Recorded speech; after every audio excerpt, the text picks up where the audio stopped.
Hello, this is your host, Todd Lewis of the Praise of Folly podcast. Today I'm joined by Ghost of Buckley and Media Mediator to discuss the problems in privatizing national defense. This will be the first of a three-part series on the problems of privatizing national defense.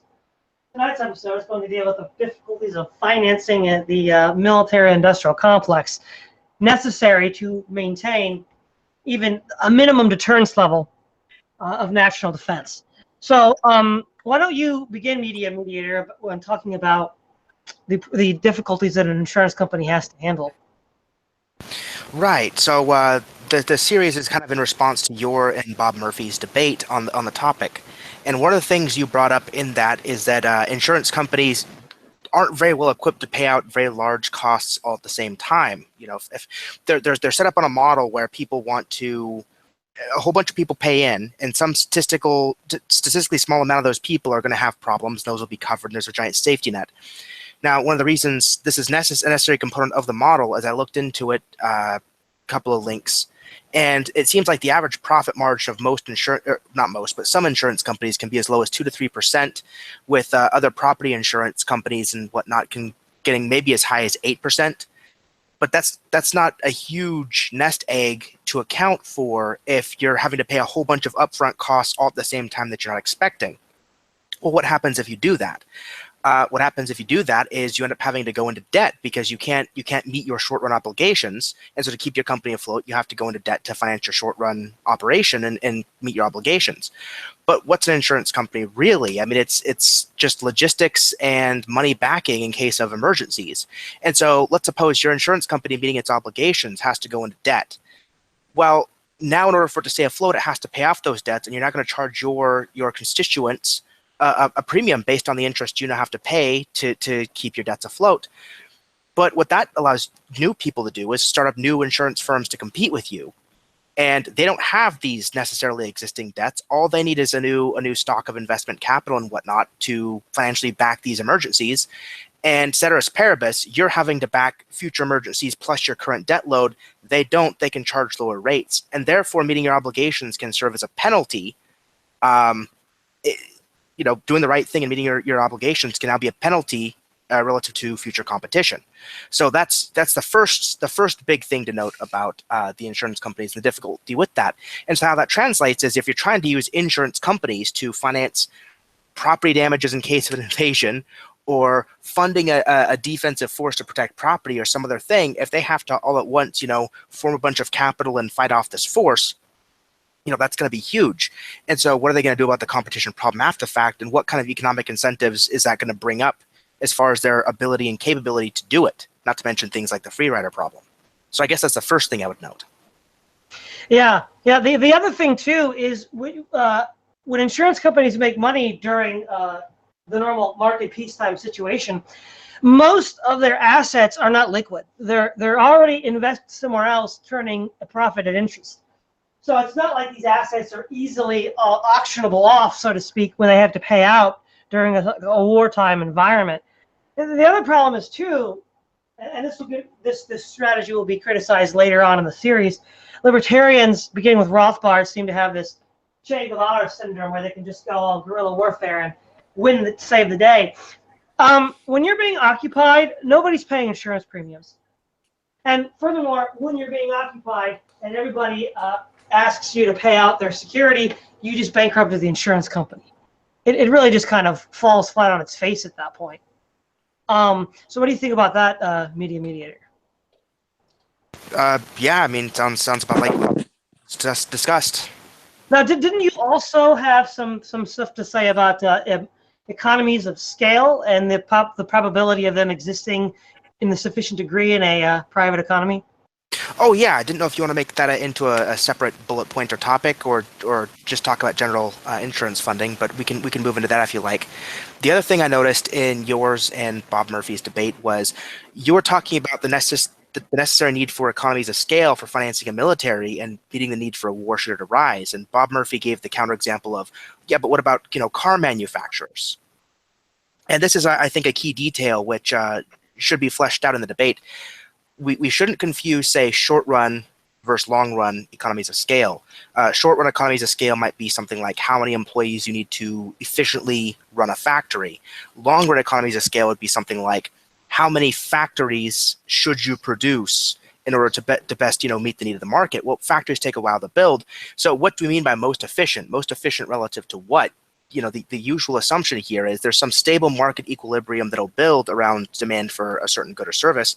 And what you're trying to do is at the market asking price, that the demand, that meets out, you're trying to optimize your production to make that work. But when you're talking about insurance companies financing against an invasion, what are you discussing really? You're talking about a short run upward surge in demand, a spike really, for military equipment, A, to stave off the invasion, and B, to finance a campaign to ensure your continual defense. Well, okay, so in Bob Murphy's case of the cars, what happens if a short run spike in the demand for automobiles? Well, some people are going to go without automobiles, or they're going to pay higher prices for automobiles, but it won't be completely catastrophic. They might be able to turn to a competitor. They can walk, they can take a bus, there's public options, right? What are the substitutes for the necessary level of military equipment to stave off an invasion?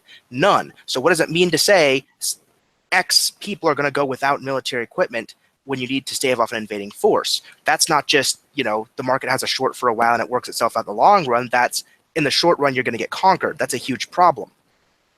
The other thing to note is I don't think that you want to produce, because of this, I don't think you want to produce at long run economies of scale, because you don't just want to account for the current equilibrium and demand for, offensive and defensive weaponry. You want to produce slightly above that at the nationalistic level.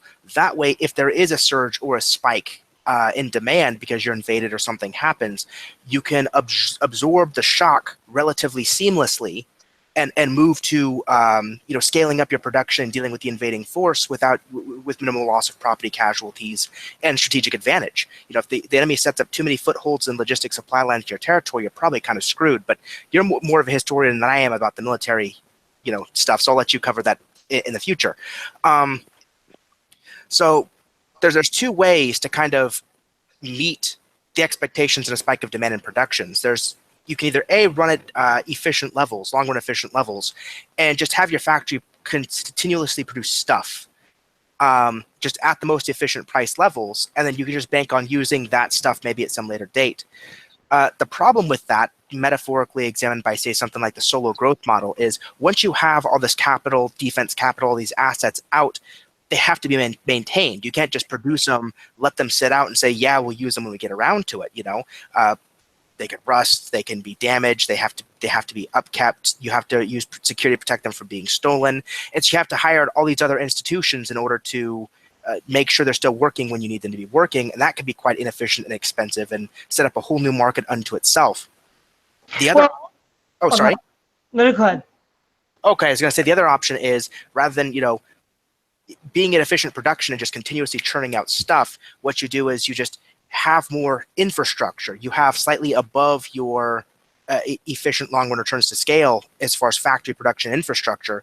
That way, while you're not producing the extra stuff, you have the necessary infrastructure needed such that if push comes to shove, you hire more employees, you tweak your logistics, you get the materials, and you start churning those extra factories to life. You have something up and running when you need it to be.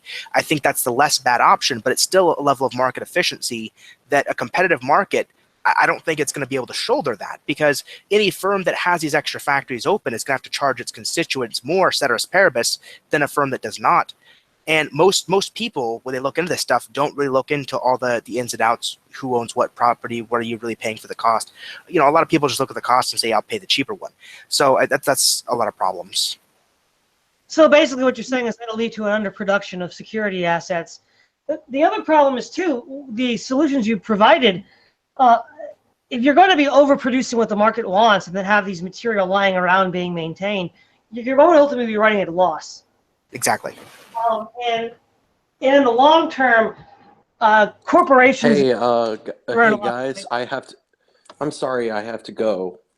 Okay. Something just came up. But yeah, be sure to bring up my my point on the charity, Todd. All right. But yeah, you're going to have this perpetual underproduction of goods, and they're going to be running at a loss. So no corporation runs at a loss, right? It's absurd. They're going to run at a profit. So they'll most likely take the calculus that, well, we just won't do it, right? Well, exactly. Any losses, if they want to, break even or be competitive, might have to be passed on to the consumer. And so the question is, will the consumer pay for it? So this runs into some of the libertarian assumptions about, Homo economicus, and you hear them talk about the rational high IQ society, and it's like, okay, but there's two sides of that. Either A, you'll have people that will be perfect maximizers of their short run utility, and will just look at what do I get bang for the buck. Is the risk of future invasion worth it to me to pay the extra cost? And that's assuming they even take that into consideration. So you have to balance all that stuff out. Or B, will people even look that far ahead into it anywhere? Will they purely just look at the costs? Who knows? So if the companies have to pass this down to the consumers, will the consumers be willing to absorb the extra costs, even if it might be to the long run benefit? Who knows? Well, what's interesting is when usually people of the left-wing persuasion who criticize the costs of the market, they'll talk about the externalities of the unaccounted for costs. But that's usually for the low cost of a product. And the low cost is sort of hidden by other externalities. But this is kind of the opposite problem. There's a higher cost. But you see, if people don't look into these externalities and these other hidden costs when they buy the cheapest Walmart product, why would we expect them to do what they don't already do for cheap products for more expensive products?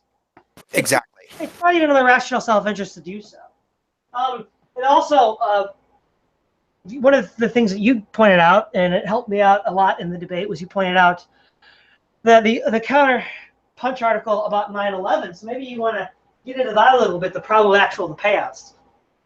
Well, yeah, that's what I kind of started the discussion with, right? 9/11 happened, and what happened was so many insurance companies had to shoulder so many costs all at the same time. They basically ended up lobbying the government and saying, "Hey, these costs were so burdensome to us to pay all at once.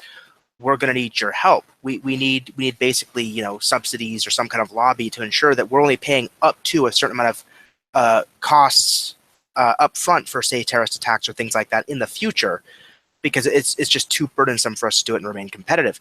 And I think some of the reasoning for that, let's try not to assume, as some people on the left try to do, the worst case scenario. These insurance companies could pay it and they're just being greedy, or something of that nature.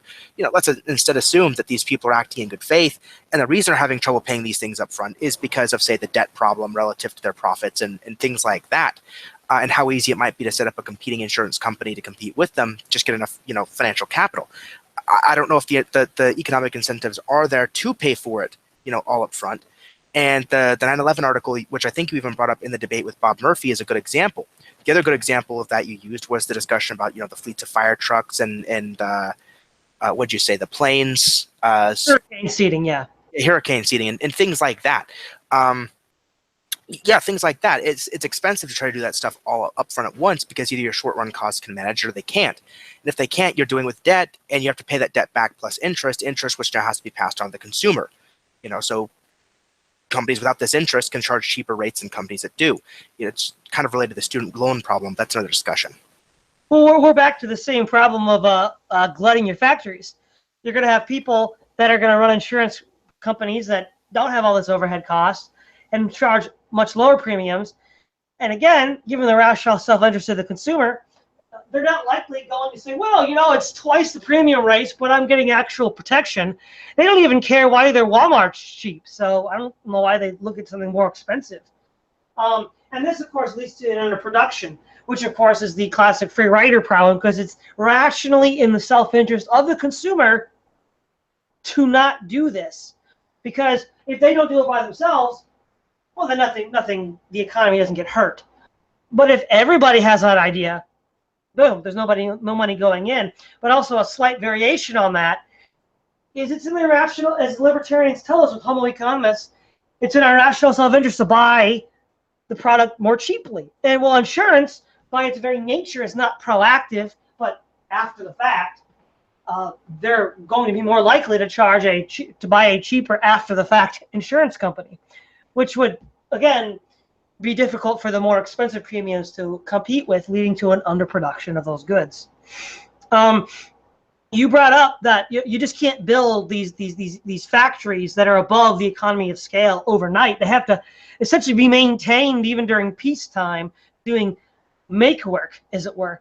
And one of this comes into something that's sort of laughable, is in his lecture, How an Anarchist Society Would Provide National Defense, the solution to the libertarianism's hardest problem. Jeffrey Hummel, this was in 1980 in Texas, Austin, Texas. He gave this lecture. In there, he lists what he calls Hummel's laws. And Hummel's first law is that ceteris paribus, a nation that spends less money on national defense funding and spending will be more likely to win a war than one that spends a lot of money on defense before going to war. Because he argues that due to the parasitic nature of the government sucking money out of the economy, it's going to be smaller and less efficient in the real world. He uses the example of the United States before and after World War II. But the reason why this is a palpably absurd explanation is after World War II, there was the nuclear umbrella. Our allies were under our nuclear umbrella, and Soviet allies were under the Soviet nuclear umbrella. And so going, full total victory wasn't really an option if the other guy could just wipe you off the face of the planet. And furthermore, we're not fighting troops in uniform after World War II in the main. What we're doing is we're fighting people who are guerrilla fighters.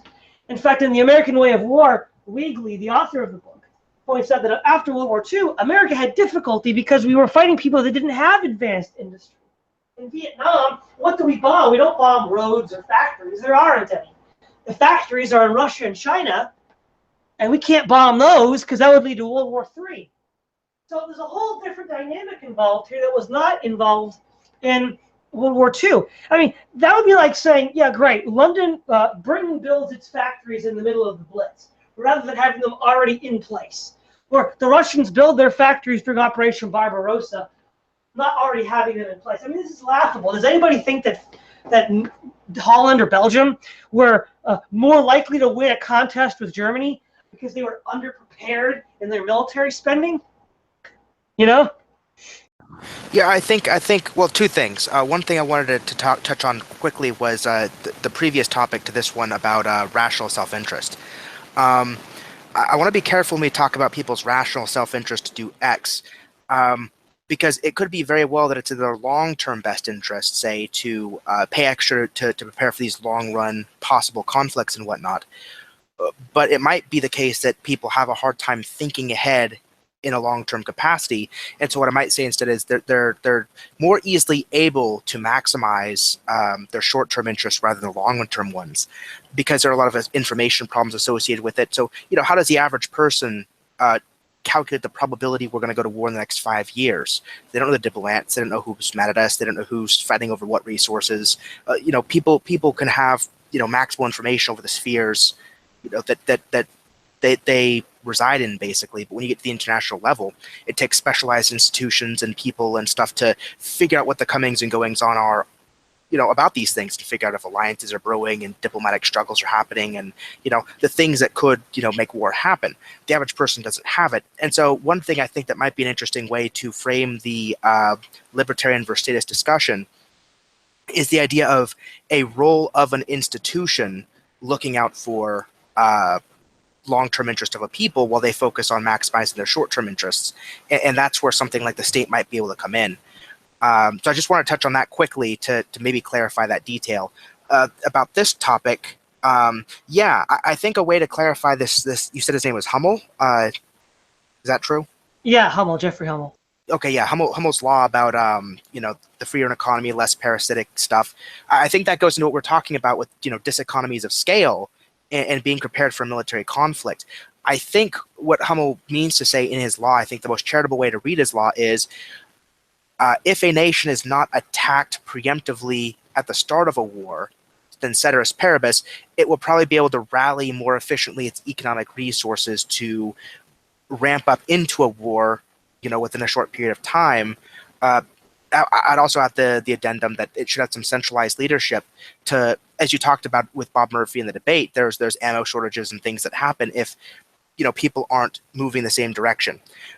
So you'd have to have the freedom, you have to not be attacked, and you have to have some kind of centralized leadership structure, making sure the market all flows the same direction. Everybody's, the left hand knows what the right hand's doing.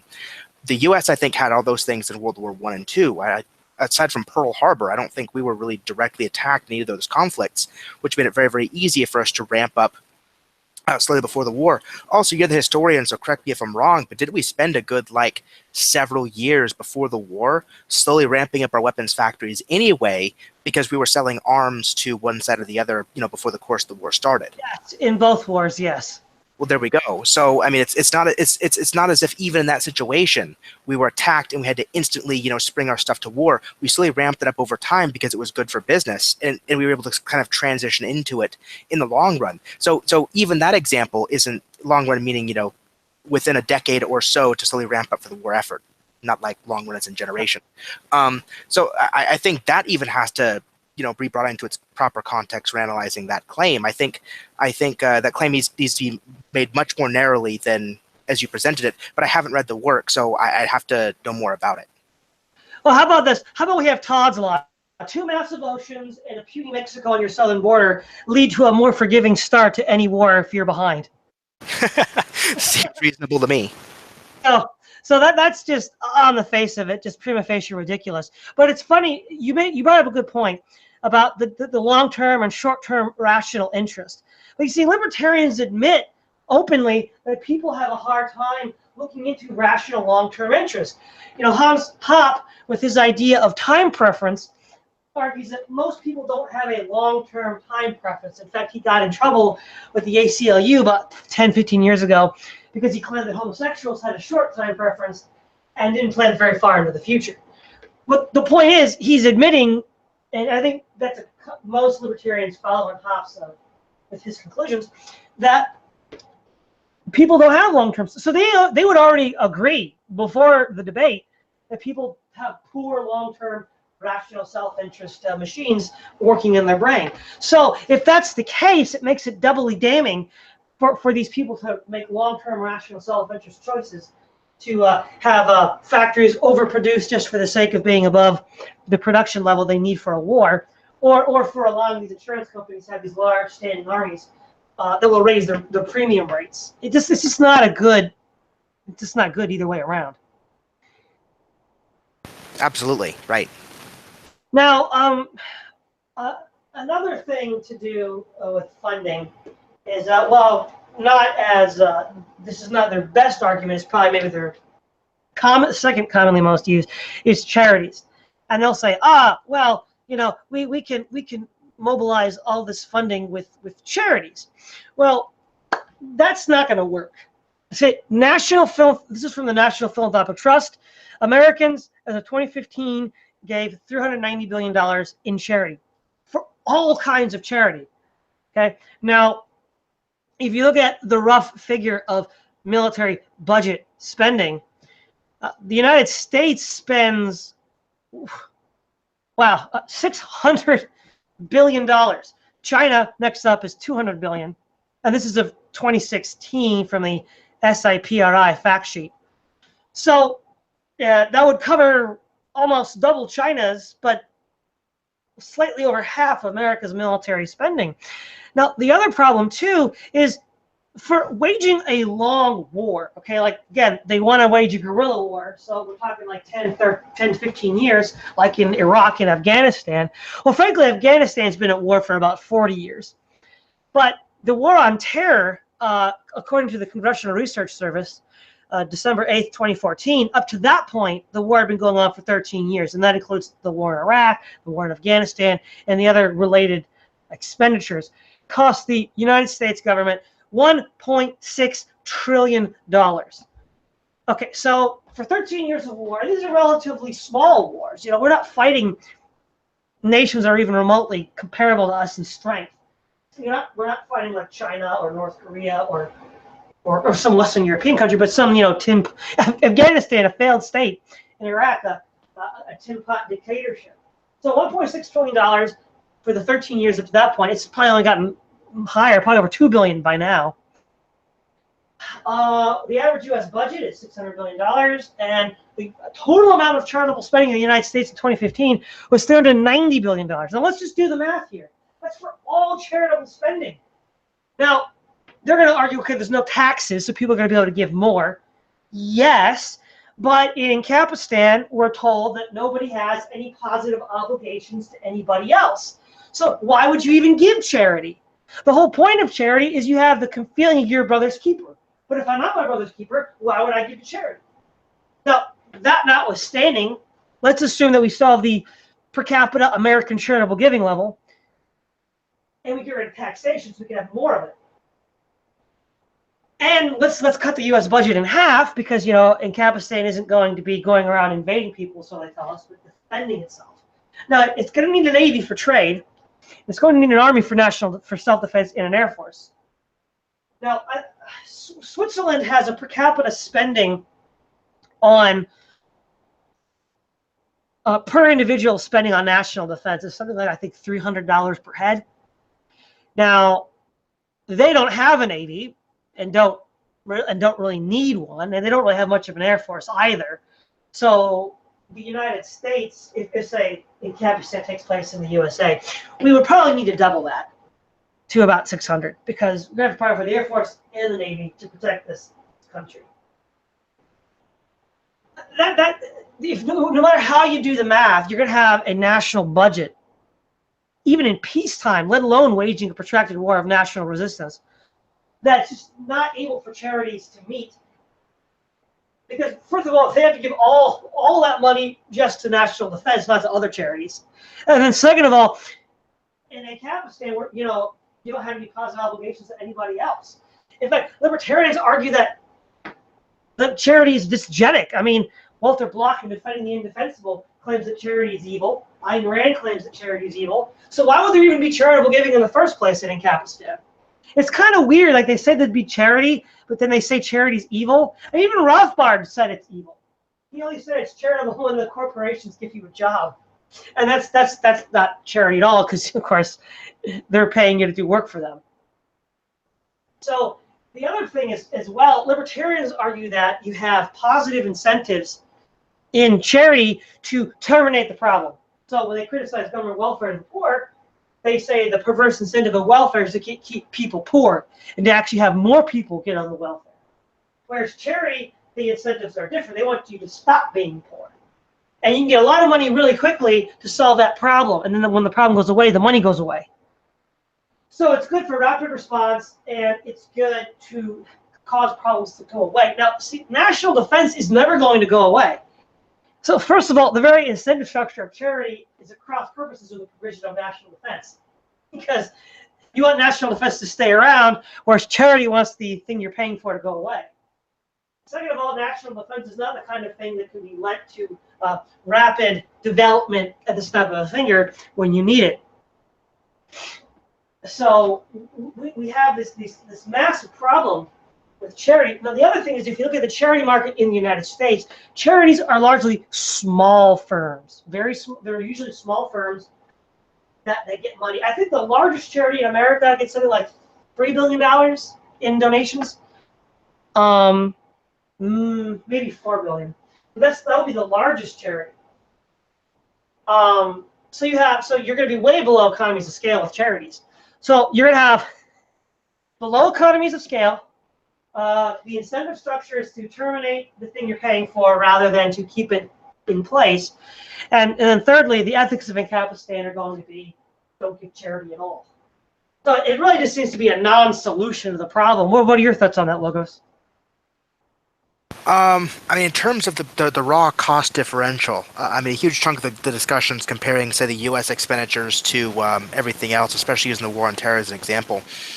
I don't think the Kapistani people would want to have forces occupying another country in the same way we've been trying to do with the Middle East. So I would cut them a whole bunch of slack in that regard. But I would bring the charity back to the whole long run for short run optimization question. And I would say that charity in an Kapistan society, I could grant them that it has its place, say, after you've been invaded, after you've been attacked, and people see there's a problem. And I think a good way to think about this is perhaps, during the Blitz in Britain or the U.S., when you had people working the factories for the good, try to build the war effort. You had rationing. You had, impromptu civil services set up to help people, work through and muddle through it. I think there's a huge capacity for, human altruism in the face of adversity, but the adversity has to be at somebody's doorstep. So I would say that the best argument I could make for the ANCAPs is that charity might be a good retaliatory response in conjunction with other responses, and I think it could be met, and it could have some function. I wouldn't base the entire war effort on it because I don't think it can possibly be proactive enough. Yeah, there's 2 points that I want to add to clarify your first objection. Well, certainly in Kazakhstan, to give them the benefit of the doubt, they're not going to be occupying the Middle East. The point is, when they're occupied for that long, they're going to have to spend billions, if not trillions of dollars to fight the occupying force. And so I would imagine that per year, they'd probably be having to pay more than the occupying force would, because they have to keep their forces in the field and make do with the lost resources that are being occupied by their enemy. The enemy can at least take the resources out of the ground for themselves and live off the land, so they lost a lot of their assets that way. So they're going to have a massive amount to pay during the occupation to maintain the war effort. And frankly, without foreign government aid like in Vietnam or even in Afghanistan against the Soviets, it's not likely they'd be able to come up with the money. And furthermore, who's going to be giving charity when you're a bunch of homeless refugees running across the country to find a safe haven? It's not like they're going to have any money to be giving away when they're not employed and their houses are being occupied by a foreign power. I think that's in part where I'm coming from with the. Sure, yeah. If you're talking about the costs in response to like them being occupied, then absolutely, yeah. Charity alone wouldn't be able to cover that. If they don't have a good infrastructure and logistics system set up to absorb this problem by the time it happens, they're going to have a real hard time on their hands.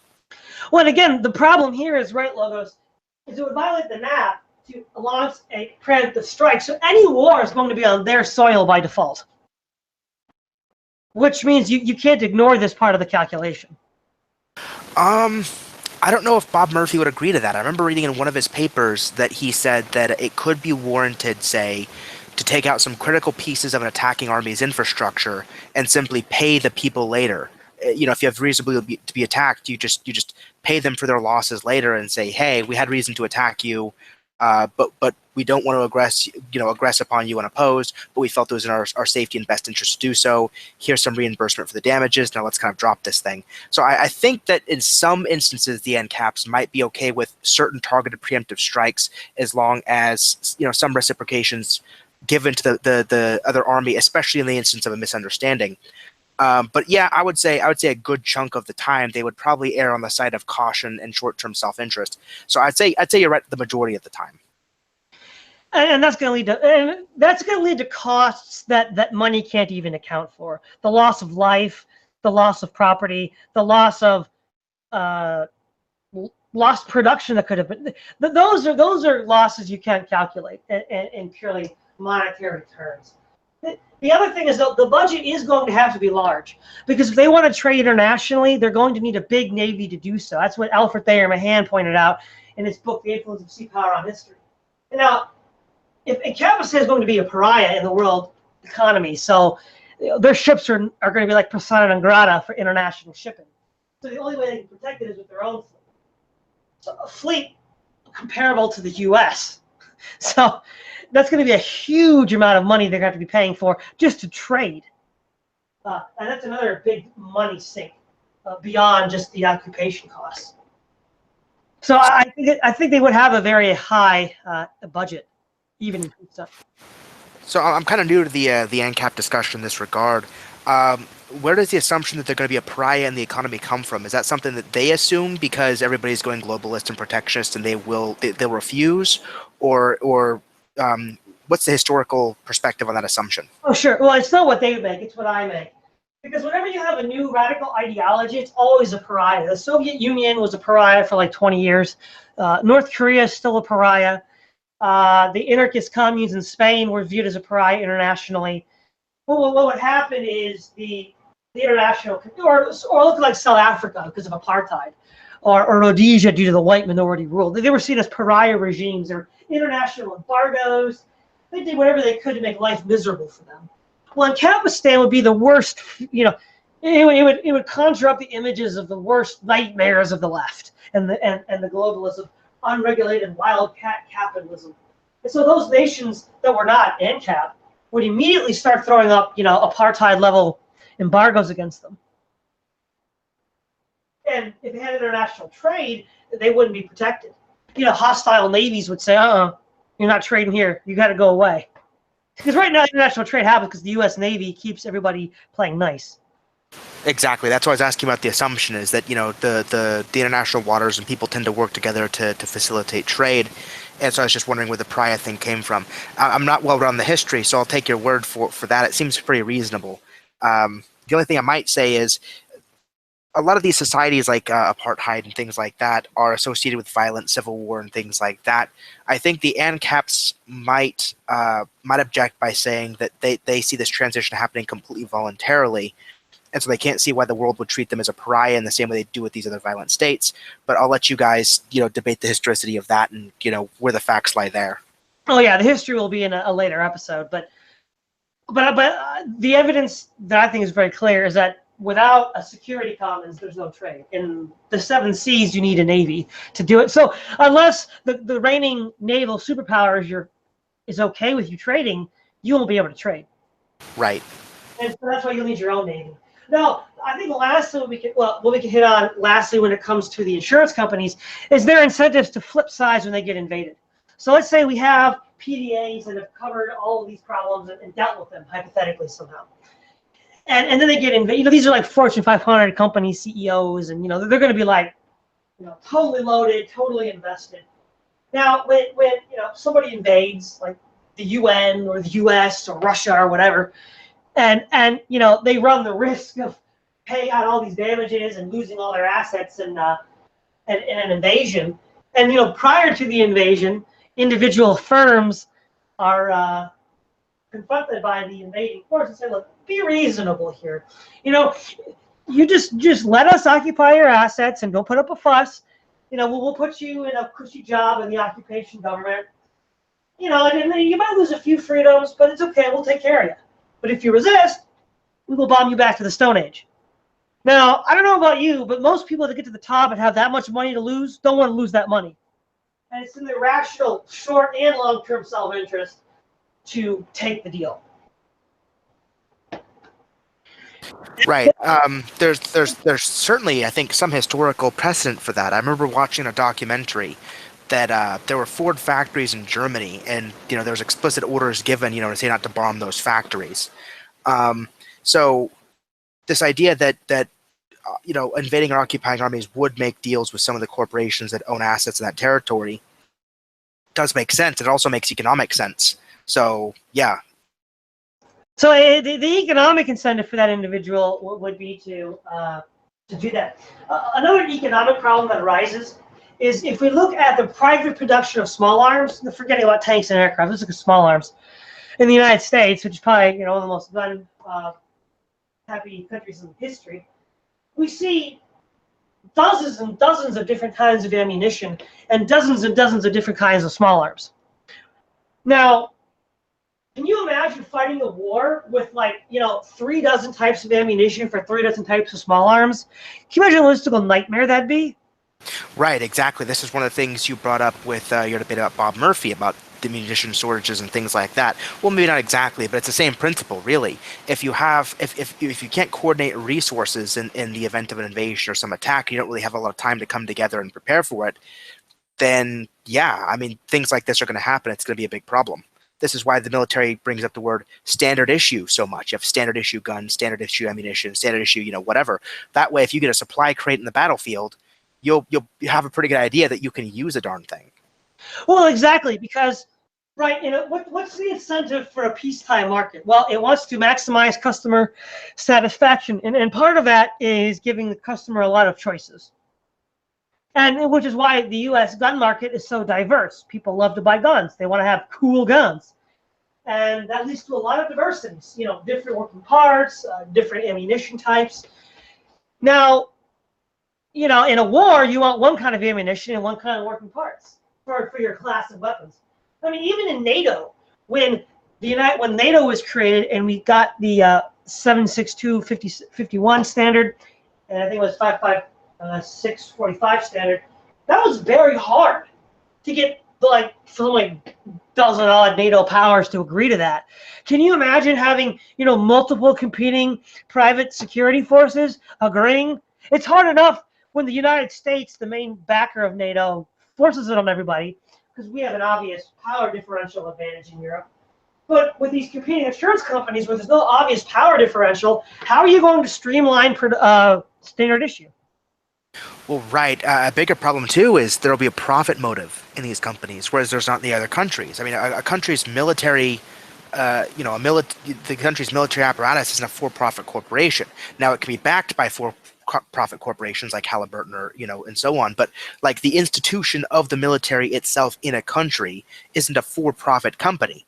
But if your military in Ancapistan is composed of an agglomeration of for-profit companies, trying to get anybody to agree on something standard issue is going to be real tough because they all have this. It's monopolistic competition basically. It's like trying to get the whole fast food market to agree that the menu should be 75% Taco Bell, 20% Burger King, etc. I mean, no way. Yeah, good luck with that. That's just something that's not a real issue. The last major issue, and libertarians, like for instance Bob Murphy and chaos theory, have argued that because the free market, given the free market calculus, you're going to have the free market societies would have far more advanced military technology than the competing state counterparts. And this is an assumption that just is not financially sound. Because let's think about this, okay?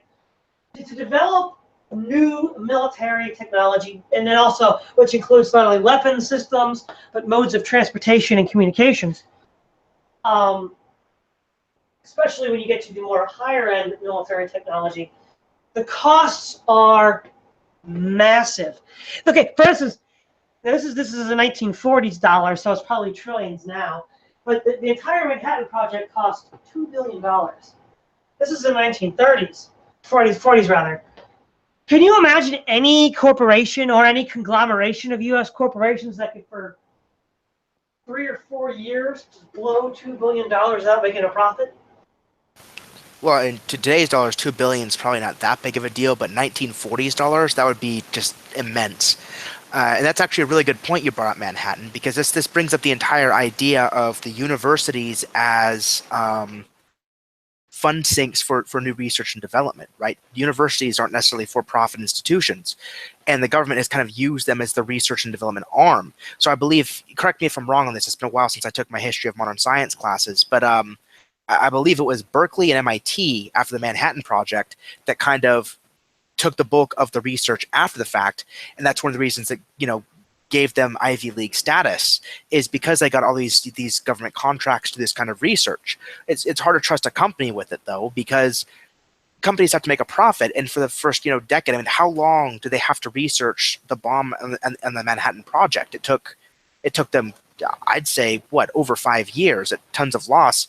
But how can investors justify that and keep that up? But the bigger issue is if you want public investment on research and development, you have every incentive to show the market what you can do and what you've got. The state has every incentive not to. So if you're talking about two military powers going up against each other, if military power A at all times has to justify all of its research assets and activities, and you therefore get to look through the looking glass and see every single arm it's manufacturing and everything it's got, you can A, look at their property, tell your engineers, hey, build something like that, make it better, but we're not going to show anybody. That's our little secret in defense. So you're always going to have the leg up on the element of surprise. And also, because you're getting all their information about the other way around, there's information asymmetry that will benefit states that keep secrets over states that do not. Plus the aforementioned problem of, these investment research firms, the profit motive just isn't there to do it. So what do you think about that? Oh, I totally agree. I think also Dartmouth gets a lot of money from DARPA to do research. Mm-hmm. understand that modern day R&D takes place in state universities, and those are almost all arms of the government. They're at best public-private partnerships from a libertarian perspective, and at worst, they're probably state-run. So, these are not, quote, free market institutions, unquote, in any sort of classical libertarian sense. But this gets to a whole host of other issues. In World War I, when the British invented the tank, again, that was the British Navy, actually. I think that was the one working on it mostly. The Army and the Navy working together. Again, the amount of money they had in assets to dump into that, to actually research the tank, to break the deadlock, would have, again, been beyond the cost of what... Because here's how we know it's beyond the cost. Private companies have never done this. All military technology has been pioneered by the state since at least the 16th century. When the state fails to provide something, so for instance, like prisons, roads, and police, we get private security, toll roads, and private prisons. We have not yet had a private National Defense Research Institute. The costs are too great for them. They're not as great as, say, costing a war, but they're sufficiently great that even, I mean, like I said, the insurance companies couldn't cover the $40 billion of 9/11. Now, I don't have the rough figures at my fingertips, but I imagine the Star Wars development that gave us the lasers. See, lasers as a weapon were first introduced in the 80s with Star Wars to shoot down ICBMs. And now they're just getting small enough to put them on top of a Humvee. That takes like 35, 40 years. I mean, to get them to be that small to actually fit on a Humvee. So, I mean, good luck having a private company or any collection of private companies for 40 years running a deficit. Yeah, I think we can go even one step further, too. I mean, let's not just look at, like, pure military technology of war. We can also look at civilian things. The internet, smartphones. There's probably whole lists on the internet floating around of stuff that civilians take for granted that we technically got from the military. I mean, it's huge. Well, I mean, if we want to go all the way back, it's no coincidence that you didn't have farming until you had city-states. Because not until you had city-states did you actually have the resources available to devote to farming.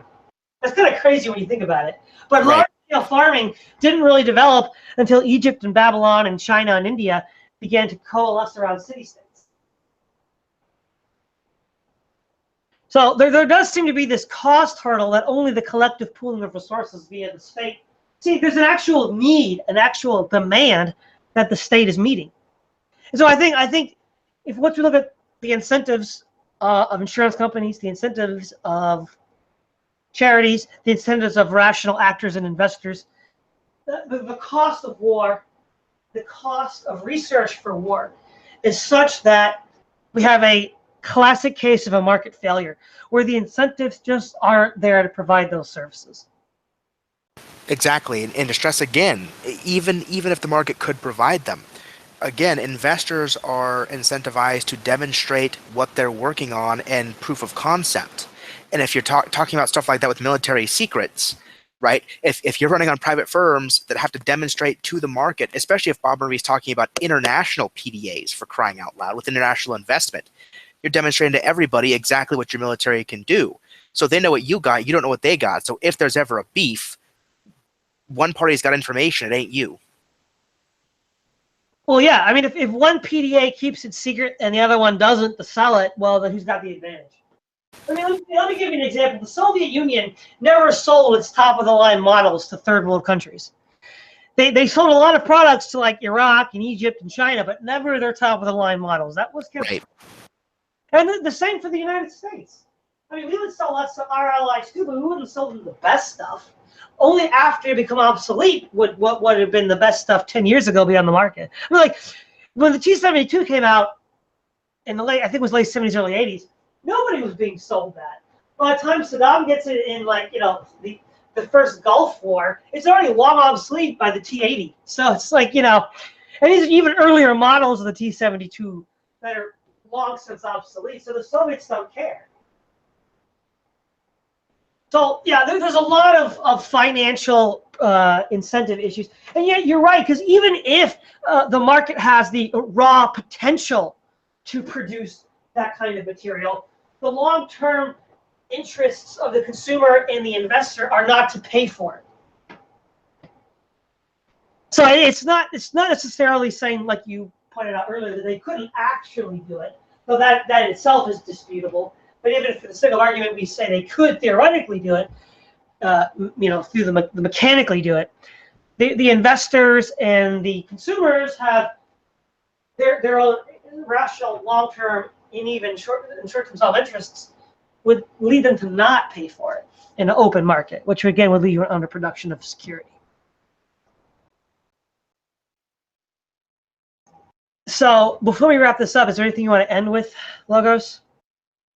I mean, I do want to give the devil their due, so to speak. I think there are a lot of problems with our current military-industrial complex, and I don't want our discussion of these arguments to be taken as our putting forward the status quo is perfect, that it doesn't have problems, that there's nothing to solve here, anything like that. I just think that looking at solutions, I think there's a difference between taking our current problems and trying to fix them where they need to be fixed, and trying to run the completely different opposite direction with its own new set of unknown problems and unknown, so to speak. So, I mean, there's huge problems of waste in our military. I really do think there's something that can be done about that. But I think a lot of it has to do with political will, right? Here's the thing, and here's the thing I don't understand about the ANCAPs, right? The biggest problem with our government right now is lack of political will and participation. Most people don't care. They watch sports, they watch their reality TV, they play their video games, they do whatever. They're not up on politics. They feel good about themselves if they can catch the weekly news and get into small talk about current global events, maybe. But they don't know. Most people don't know the current government budget. Most people don't know. I just read an article on Facebook, actually, just before we had this discussion, that apparently $21 trillion of spending is unaccounted for by the government military agencies in various capacities. It's a huge bombshell. But here's the thing. A lot of libertarians have probably been talking about this for a while. But the libertarians want to hold two things to be true. They want to hold that our government has this huge problem because people aren't paying attention. But if we make an economy that's completely dependent on people paying attention, looking out for their own rational interests at every scope, things get better.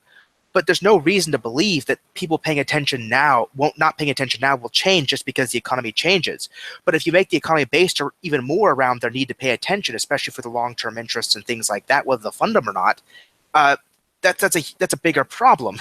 You don't fix the issues of our system built on by apathy by building an economy that falls apart even more quickly if apathy is the primary driver of the economy. Does that make sense? Oh yeah, totally. I guess that's my final thing. I know it's not perfect, but why is it not perfect? And are these solutions going to fix the core problems? Well, exactly. My closing statement will be this: to argue that security and R&D in related to national security is a service not only best produced, but can really only be produced by government, no more entails me to a particular foreign policy of a government or spending regime of a government than being in favor of free markets obligates me to support Enron or, the shenanigans of Dutch Shell oil in Africa. I mean, I don't see why why a libertarian should necessarily intrinsically be held accountable for what those rogue corporations have done if they think that corporations provide the best products. And the same token, the fact that U.S. goes off and starts pointless wars in Iraq and Afghanistan no more is an argument against the need for a government to provide such a service than it would be in the latter case. So this is Todd Lewis of the Praise of Fellow Podcast, signing off.